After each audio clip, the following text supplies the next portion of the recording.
Peugeot Boxer 2008 година. Днес ще сменяме съединител. Започна да проявява признаци на износен маховик.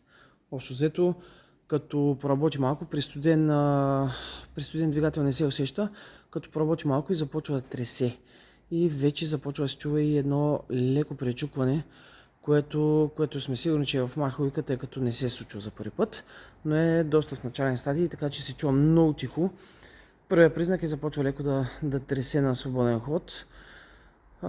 Имахме проблеми с дюзите, който е отстранен. Най-вероятно те са му помогнали да замине. И така, трябва да го свалим и да го сменим. Взели сме новия ето там.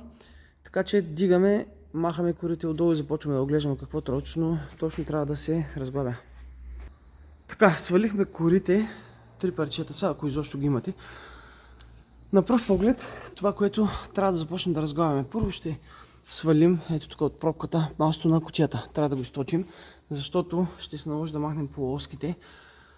Двете полоски трябва да излязат. Това значи, че там трябва да разглавяме главината, да извадим карето от самата главина. Тук и тук. Имайте предвид, че имате висящ лагер, който ще видим. Ето го. Който ще видим дали трябва да го вадим или можем да откачим самата стойка, за да излезе цялата полоска. Когато извадим полоските, вече сме източили масото. Другото, което трябва да направим е, за всеки случай ще откачим акумулатора, защото това, което виждаме е стартера. И да видим. Така, ето го стартера. Предполагам, че ще трябва да го свалим, за да не ни пречи. Ще видим на по-късен етап, но мисля, че трябва да излезе. Ще махнем тази тръба на интерколера, също за да не пречи. Откачаме тези. Тук това е някакъв болт. Откачаме тези маркучи също, за да не ни пречат от кутията. Някой друг маркуч има тук. Помпата за съединителя. Ето я къде е. Ще я махнем и нея, ще я откачим, ще я затапим, за да не излиза спирачната течност. Отгоре, тук имаме един кабел за маса, който ще махнем. И жилата на скорости са ето там някъде и тях ще откачим. Така, най-вероятно ще имаме някоя друга букса, която трябва да махнем. Това, което виждаме е, че кутията е доста близо до купето, близо тази града. Така че предполагам, че ще трябва да провесим двигателя надолу. За тази цел горе имаме един тампон, който се достъпва от горната страна. И най-вероятно ще трябва да махнем ето този тампон, задния, средния, за да можем да наклоним целият двигател с кутията надолу, да развием всички болтове и да я извадим. Така че разглавяме първо тези неща, които споменахме и ще видим как продължаваме нататък. Оглеждате, разбира се, всичко. Ето тук виждаме, че имаме един скъсан нашон, него ще го сменим като свалим всичко. И така, действаме. Така, каква свършихме до тук? Успяхме да извадим двете полоски. Едната дългата, другата късата. Ето там. За да ги свалим, махаме първо джантата. Между другото, преди да махнете джанта, можете да развиете 4 болта. Един оставяте, за да може да махнете тащето, ако го имате. Махате 4 болта, за да извадите таза и единия болт седи, за да може да е стъпил на гумата и да развиете централната гайка. Ако не е централната гайка, я бихме голям бой, докато махнем контрата. Така, и тук има едни контри. Виждате се, да. Трябваше първо да ги разпънем навън, да може да ги развием с пистолета. Така, когато развием централната гайка, махнем джантата. Тук сме освободили всичко, тъй като ще сменяме дискове. Следващото нещо, което правим е да махнем гайката на шарнира. Махаме шарнира. Така малко гадно се вижда, но... Така, махаме гайката на шарнира. Махаме и гайката с тампона на биелетката, защото когато вадим носача от шарнира, тази биелетка с щангата държат нагоре и не можем да натиснем носача надолу. Така, като освободим навсякъде, с един лост натискам надолу, вадим тук шарнира от ухото и по този начин можем да натиснем нататък цялата главина и вадим карето. Когато извадим карето, Отсам полоската, отсам е също нещо. Полоската е къса и директно излиза. Ето къде седи. Отсам обаче имаме висящ лагер, както споменахме вече. Развиваме ето тези болтове. Сега, само на секундата. Да ги покажем как седят. Двата болта имат ето тази джовка. Реално тя държи лагера. Пъха се от страна на главината. Така и сега дали ще се види. Нещо не се вижда. Така, ето. Тази джовка седи ето тук. Когато лагера легне навътре, слага се болта. Всъщност трябва да го сложим едновременно, тъй като самото каре подпира. И тази джовка държи лагера да не излиза. Стяга се отсам с гайка. И така държи. Значи развете двете гайки и лагера излиза. Ако не излезе лесно, нашия излезе на ръка. Ако не излезе лесно, от тук са един лост. Чуквате и полека излиза. Така. Това е по ваденето на полоските. Разбира се, тук масото сме го източили вече, за да не излезе от тук. И продължаваме останалата част от разглавянето. Сега, хубавото в случая е, че можем да свалим помпата на лагера на сентила, без да разхерметизираме нищо. Държите два болта. Държи се ето тук, тук и тук. Седи ето тук. Така, развиваме я. Имаме една опорна точка ето тук на ето я планката, където държи маркуча, шлавката на седнитела. Като я развием, дръпваме насам. Откачили сме тръбата на интерколера, дръпнахме тук да седи с един ластик. Развихме, всъщност тръбата се държи тук на един болт и ето тази планка седи там отзад. Ще я видите. Развете двете опорни точки, развете скобата и я дръпвате настрани. Тук един болт държи тази връзка на маркучите. Тук развиваме един болт, който държи този кабел с този маркуч за антифриз. Той е хванат също на скоростната кутия. Така, отгоре виждаме масата, която трябва да развием. Тя е хваната на тампона на двигателя. И някъде отгоре с жилата все още е трудно да ги видим. Ще трябва да спуснем буса надолу също, да огледаме отгоре какво има. И като цяло, мисля, че няма друго, което трябва да се сваля. Така, тук имаме датчика на тахографа. Него трябва да разгубим отгоре. Кабел трябва да се развие.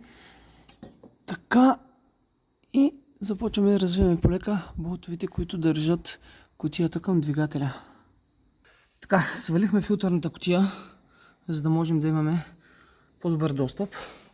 Ето е там. Когато я извадим, вече виждаме доста добре. Бутваме настрани тръбата от филтъра. Така, тук имаме един кабел, ето там седи. Така, вадим го последния начин. Тази щипчица, сега, ето тази щипка се бърка с едно криво шило и се надига леко този край, понеже седи напред, в предния край седи, е малко трудно за достъп, но полека става. Така, като извадим тази букса от там, виждаме следното. Трябва да махнем масата, ето я тук, и този болт. Този болт там и един има ето тук, отзад. Тези три болта реално държат скоростната кутия нагоре към тампона.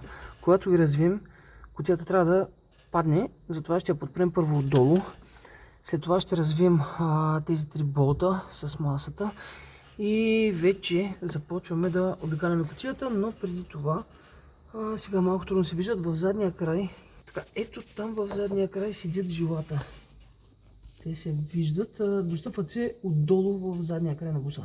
Оттам ще ги откачим, за да ни пречат. И така, започваме да обикаляме кутията болт по болт, както е подпряна. Когато извадим всичките болтове, вече ще видим дали самата кутия ще може да излезе настрани или ще трябва да провисне двигателя надолу. Това ще го видим след малко. Така, ето ги жилата. Едното е по-малко, другото е по-голямо. Жилото общо взето е на ябълка. С една отверка успявате да го извадите от ябълката. След това самата броня се държи на ето това. Дърпате и вадите нагоре.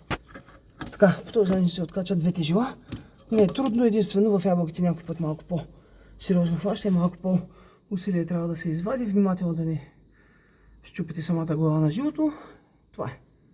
Кутията излезе. Не беше никак сложно. Сега една поправка отгоре се държи на 4 болта, не на 3. Един не го бях видял. 4 болта и отсам масата, която беше закачена. Развиваме абсолютно всички болтове. Някой има от самната страна от към кутията, отзади започват вече от към двигателя от другата страна. Не са много. Отгоре, за да имаме по-добър достъп до горната част, развихме болтовете отгоре. Махнахме и тръбата. Къде я оставих обаче? Махнахме тръбата за... Ето. От въздушния филтър към турбото.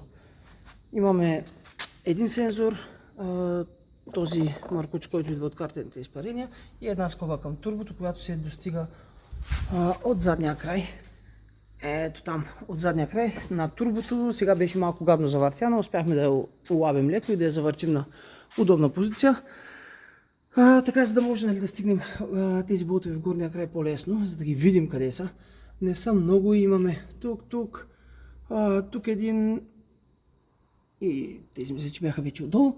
Не е нищо сложно. Единственото, което съветвам, когато пускате кутията, пускайте я полека и започвайте с ръка да обхождате около кутията, да видите дали има някакъв проблем, нещо забравено, защото този кабел, когато буксичка махнахме по-рано отгоре, беше заклещил на кутията за едно ръбче и при пускане надолу буквално го пълеше. Ако не го бяхме видяли на време, щяхме го скъсаме, защото все пак си е тежка и изобщо нямаше да го сбърка да скъса кабела, щяхме се чуем после какво се случва. Внимавайте много при пускане на кутията, оглеждайте внимателно и така. Сега е време да развием всичките тези болчета на притискателния диск, да свалим феродовия маховика, в средата има няколко болта, после ще ги снимаме и започваме да сглавяме обратно всичко. Така, до тук добре. Свалянето на съединителя не е трудно. Имаме 6 болта, които махат притискателния диск. Ето ги. И 2, 4, 6, 8, които държат маховика. Като махнете притискателния, пада феродовия притискателния. Така, маховика, когато развиете болтовете, ето тази страна, имайте предвид, че двете плочи се въртят една спрямо друга. Може леко да са закрити, завъртете го, имате добър достъп. Новия маховик няма как да сбъркате положението му, тъй като между ето тези два болта, където минават, има един щифт, който седи там на шайбата зад маховика. Така че има точно положение, няма как да го объркате. Така, когато сложите новия, тук сме си направили ето този захват. Това в принцип е отключалката на буса на вратата.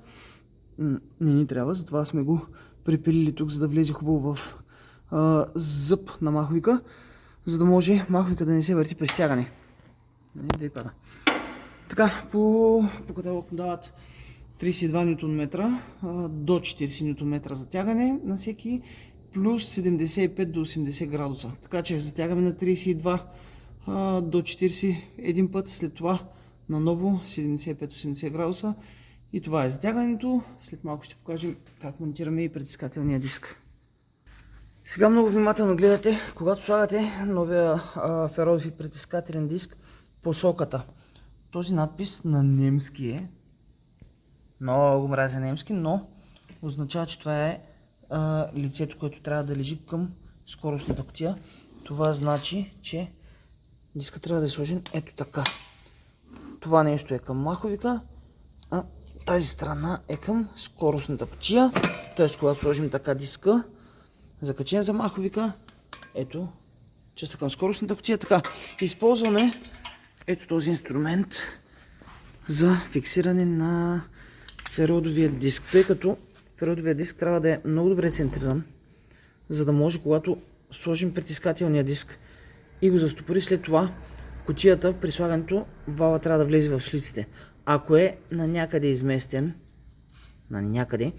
няма да може да сложите скоростната кутия, защото притискателният диск по принцип, за да освободи феродовия, лагера трябва да натисне ето тези палци тук, което няма как да стане без да закачите всичко. Така, затова този инструмент по принцип се прави последния начин. Така. Слага се ето тази част. Се слага през феродовия от тази страна. Слага се навътре. Така. Показва се от другата страна. Сега няма да си покажа, но в принцип се показва. И започвате да навивате тази гайка. По този начин ето тази пластмаска се разширява и хваща феродовия диск и го прилепя към притискателния. Стягате хубаво, оглеждате пак. Тук ще имате лека хлабина, където можете да прибутате полека феродовия към притискателния, за да може да е максимално центриран. Притягате хубаво, притягате хубаво, за да може да не се движи при вдигане на целия съединител. И го закачаме. Така. Слагаме го и започваме да стягаме. Хубаво да стягате по-малко на кръст. Този, по-малко, докато накрая вече спре да се затяга. И затягате на 29 Нм, което е дадено по каталог. Сега слагаме една идея малко отгоре, но това е. Което е така, мисля, че се вижда. Сега на око се вижда, че е центриран, но лошото е, че малко да мръдне настрани. Вече кутията става много тегава. Става тегав монтажа, защото вала, ако феродовия диск е леко настрани, вала ще трябва и той леко да мръдне. По този начин кутията се измества и няма да легне тук по местата, ето тези втулки, по местата, където трябва. Така че това е всичко по този монтаж и започваме полека да навръзваме всичко обратно. Така, лагерът, нищо сложно. Махнали сме вилката и лагера, почистваме хубаво навсякъде по шлиците, по втулката, в която върви самия лагер. И сега ще вземем малко грес да намажем тази втулка, където се движи. Така, няма да слагаме много, просто колкото леко да се навлажни с грес, защото по принцип в комплекта слагат пакетче с грес, което се слагат тук и производителя съветва да се използва точното количество, което е дадено. В случая не знам защо няма в комплекта грес. Затова ще сложим не много. Дават да не се слага много, защото после полепвало по дисковете и ставали били, което не знам така ли е, не. Така, просто слагаме колкото да се движи лесно. Слагаме малко по шлиците, за да могат да влязат. Но, пак казвам, не прекалявайте. Така. Сега, как се слага това нещо? Така, вземаме вилката. Сега, на вилката също ще сложим малко грес. Така. Тук, където самото буталце, където лагерува, буталото натиска отзад вилката и тук лагерува, ще сложим мъничко грес тук и малко в ето това легло, за да не натиска на сухо, да не обляга на сухо. Така. Вилката ляга ето така. Трябва да влезе тук през тия гуми. Така. И едновременно вилката с лагера се слага така. Вкарвате полека лагера и в същото време вилката трябва да легне ето така. Ето така, отзад. И полека вкарваме всичко навътре. Така, когато вкараме лагера, той обляга отзад. Тогава самата вилка штраква на ето тези щипки. Тук натисвате и по този начин вилката седи. Това е опорна точка. Обляга отзад зад лагера. И така, тук като я вкараме, вече върви намазно. Дозавъртаме тук отдолу. Не сме сложили грес по тези шлици. И това е цялата работа по смяната на лагера.